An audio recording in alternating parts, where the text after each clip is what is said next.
صدیوں پرانی بات ہے جب یمن کی پہاڑیوں کے بیچ ایک چھوٹا سا کچا گاؤں آباد تھا۔ تنگ گلیاں، مٹی کے گھر اور دور دور تک پھیلے ریتلے راستے، زندگی سادہ تھی مگر محنت سے بھری ہوئی۔ انہی پہاڑوں کے درمیان ایک خچر بان رہتا تھا جس کا نام بشیر تھا۔ درمیانی عمر کا یہ شخص دن بھر خچر پر سامان لاد کر ایک جگہ سے دوسری جگہ پہنچاتا۔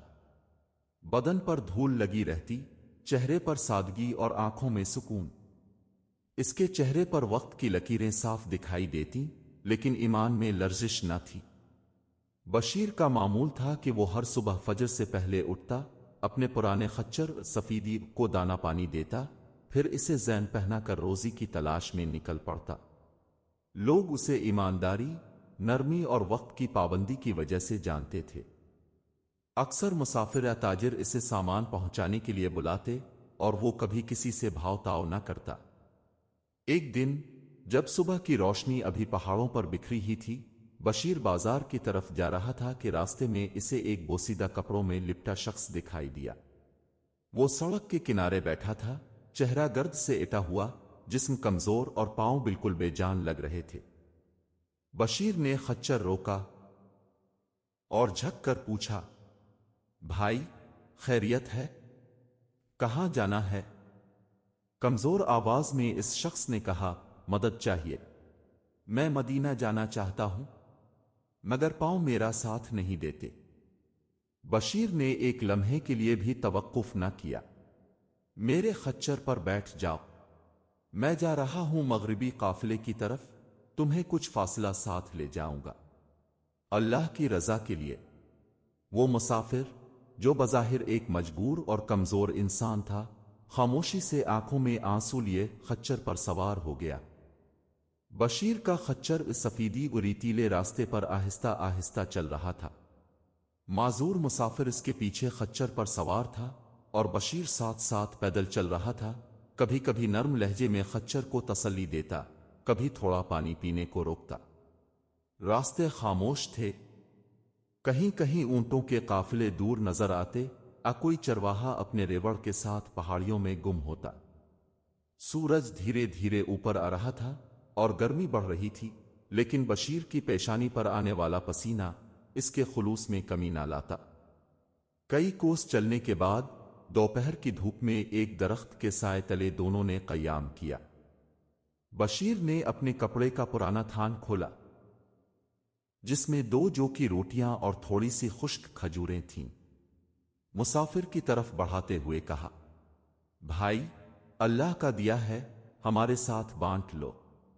وہ شخص خاموشی سے بشیر کا چہرہ دیکھتا رہا، آنکھوں میں شکر، حیرت اور ایک عجیب سی شدت تھی۔ روٹی لے کر اس نے دھیرے سے کہا، تم جانتے ہو تم نے جو کیا وہ ہر کوئی نہیں کرتا، میں تمہارا بوجھ ہوں اور تم خود مزدور ہو۔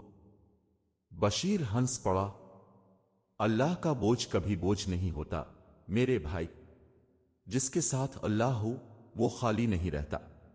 یہ الفاظ سن کر وہ اجنبی اور بھی خاموش ہو گیا، جیسے دل کی دیواریں ہل رہی ہوں۔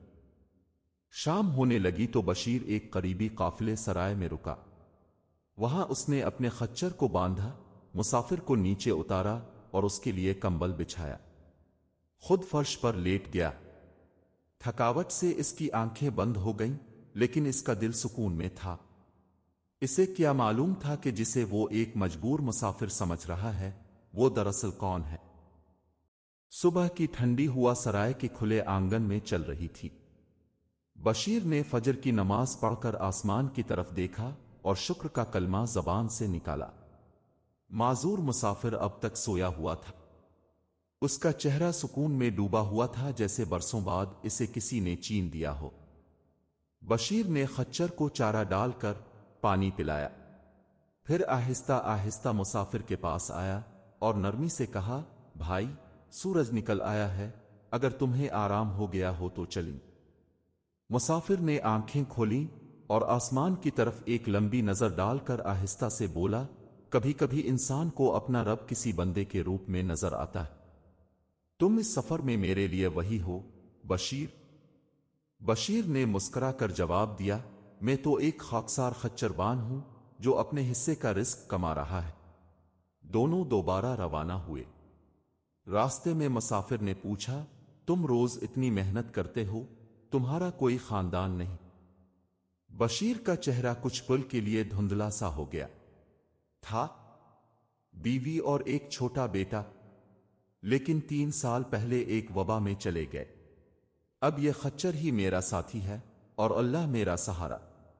مسافر خاموش ہو گیا۔ اس کے چہرے پر ایک نئی سنجیدگی چھا گئی۔ وہ ایک ہی بات دل میں دہرا رہا تھا، یہ شخص کتنا عظیم ہے اور اسے خود علم ہی نہیں۔ چند دن مزید گزرے۔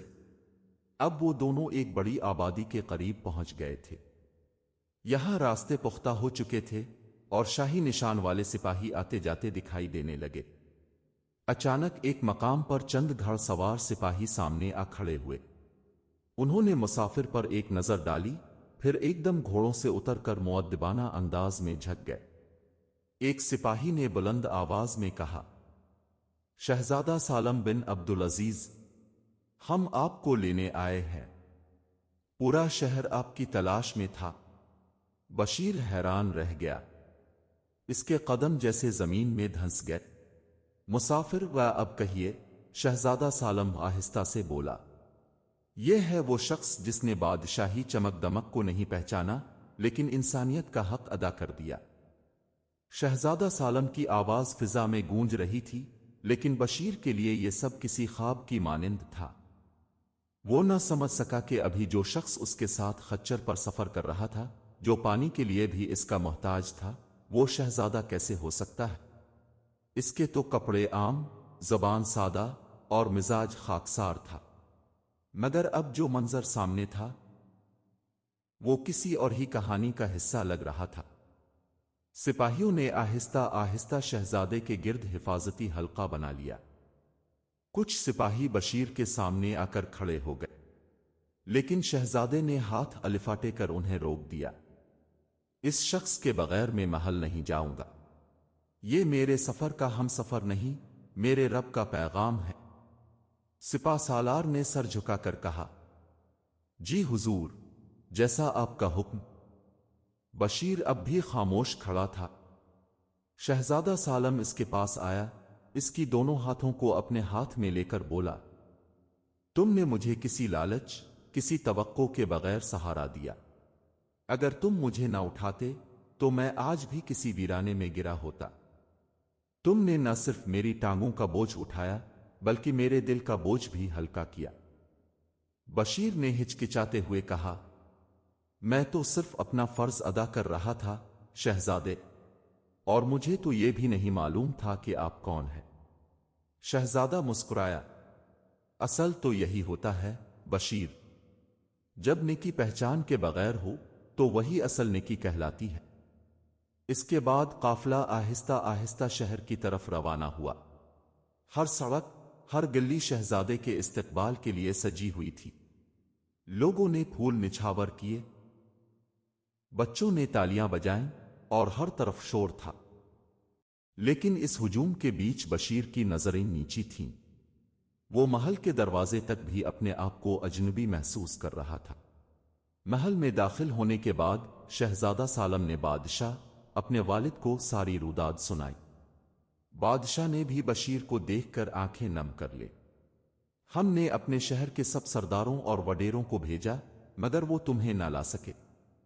ایک گمنام خچر بان نے تمہیں پہنچا دیا، وہ بھی عزت سے، خاموشی سے۔ بادشاہ نے اعلان کیا، بشیر آج سے ہمارے دربار کا معزز رکن ہوگا، اور جو خچر یہ بار اٹھاتا رہا وہ شاہی استبل میں خاص جگہ پائے گا۔ بشیر کی آنکھوں سے آنسو بہہ نکلے۔ اس نے کہا، مجھے کچھ نہیں چاہیے حضور، بس اجازت دیں کہ میں وہی رہوں جو تھا۔ ہاں، اگر اجازت ہو تو محل کے ایک کونے میں ایک کمرہ دے دیں جہاں میں اپنے رب کا شکر ادا کر سکوں۔ شہزادہ سالم نے آگے بڑھ کر اس کے کندھے پر ہاتھ رکھا۔ ایسے ہی لوگ اللہ کے سچے بندے ہوتے ہیں، اور انہیں کبھی کسی شہرت، کسی انعام کی ضرورت نہیں ہوتی۔ اسی دن سے بشیر محل کے ایک کونے میں مقیم ہو گیا۔ وہ روز فجر کی نماز کے بعد محل کے درختوں کے نیچے بیٹھ کر تسبیح کرتا، اور جو بھی خادم، سپاہی یا درباری اداس ہوتا، اس کے پاس آ کر سکون پاتا۔ اس کی خچر، جس نے سالوں کی تھکن سمیٹی تھی، اب آرام میں تھی۔ لوگ اسے عزت سے بابا بشیر کہنے لگے۔ اور ایک دن شہزادہ سالم نے فرمایا، ہم نے درجنوں استاد دیکھے، مگر اصل علم ہمیں ایک خچر بان نے دیا، عاجزی، خدمت اور یقین۔ محل کی فصیلوں کے اندر دن با دن تبدیلی آتی جا رہی تھی۔ درباریوں کی آنکھوں میں اب بشیر کے لیے عزت تھی، جو پہلے خچر بان کہلاتا تھا۔ اس کے بولنے کا انداز وہی تھا، لباس سادہ، چہرے پر عاجزی، مگر اس کی باتوں میں ایک ایسی تاثیر تھی جو بڑے بڑے علماء کو بھی خاموش کر دیتی۔ شہزادہ سالم، جو اب بادشاہ بننے کے قریب تھا، اکثر اسے خلوت میں بلا کر اس سے مشورے لیتا۔ بشیر نے کبھی شہرت کی تمنا نہیں کی، لیکن اللہ نے اسے ایسا مقام دے دیا جہاں اس کا ایک جملہ فیصلوں میں وزن رکھتا تھا۔ ایک دن دربار میں ایک قاضی مقدمہ لے کر آیا۔ ایک شخص اپنی بیوی اور بچوں کو چھوڑ کر کسی اور شہر بھاگ گیا تھا۔ بشیر نے اس کی کہانی سنی، خاموش رہا، اور صرف اتنا بولا، جو شخص اپنے گھر کی ذمہ داری سے بھاگے، وہ اللہ کی امانت سے بھاگتا ہے۔ قاضی نے حیرت سے پوچھا، کیا یہی فیصلہ ہے؟ بشیر نے اس بات میں سر ہلایا، یہ فیصلہ قرآن سے نہیں، خچر سے سیکھا ہے۔ جو بوجھ اللہ نے دیا ہو، اسے وفا سے اٹھانا فرض ہے۔ لوگ ہنس پڑے، مگر شہزادہ سالم نے فرمایا، یہ ہنسی نہیں، بصیرت ہے۔ بشیر کی باتیں ہماری بیداری ہے۔ کچھ مہینوں بعد ایک دن بشیر کو خواب آیا۔ خواب میں وہی ویران پہاڑی راستہ تھا، وہی معذور مسافر، اور وہی خچر۔ خواب میں اس مسافر نے مسکرا کر کہا، بشیر، تم نے اللہ سے سودا کیا تھا، اپنی راحت دے کر میری راہ ہموار کی۔ اب وقت ہے، لوٹ آؤ۔ صبح بشیر الفاٹے، فجر کی نماز پڑھی، وہی درخت کے نیچے بیٹھا، چہرے پر سکون، آنکھیں بند، لبوں پر تسبیح، اور اسی حال میں اس نے دنیا سے رخصت لی۔ جب شہزادہ سالم کو خبر ملی تو وہ بے اختیار رو پڑا۔ اس نے بشیر کی خچر کو، جو اب بوڑھی ہو چکی تھی، اس کے مزار کے پاس باندھنے کا حکم دیا۔ اور وہ مزار آج بھی یمن کے پہاڑوں کے دامن میں موجود ہے، جہاں ایک تختی پر لکھا ہے، یہ وہ شخص ہے جس نے معذور کو نہیں، بادشاہی کو سہارا دیا۔ اور لوگ اس کے بارے میں کہتے ہیں، ایک خچر بان، جس نے ہمیں دکھایا کہ اللہ کی راہ میں کیا ہوتا ہے اصل میم۔ اگر آپ کو یہ سچائی، صبر اور اللہ پر یقین کی خوبصورت کہانی پسند آئی ہو تو براہ کرم اسے لائک کریں، دوسروں کے ساتھ شیئر کریں، اور مزید ایسی سبق آموز کہانیوں کے لیے ہمارے چینل کو سبسکرائب کرنا نہ بھول۔ آپ کی دعائیں اور محبت ہی ہماری اصل کامیابی ہے۔ شکریہ۔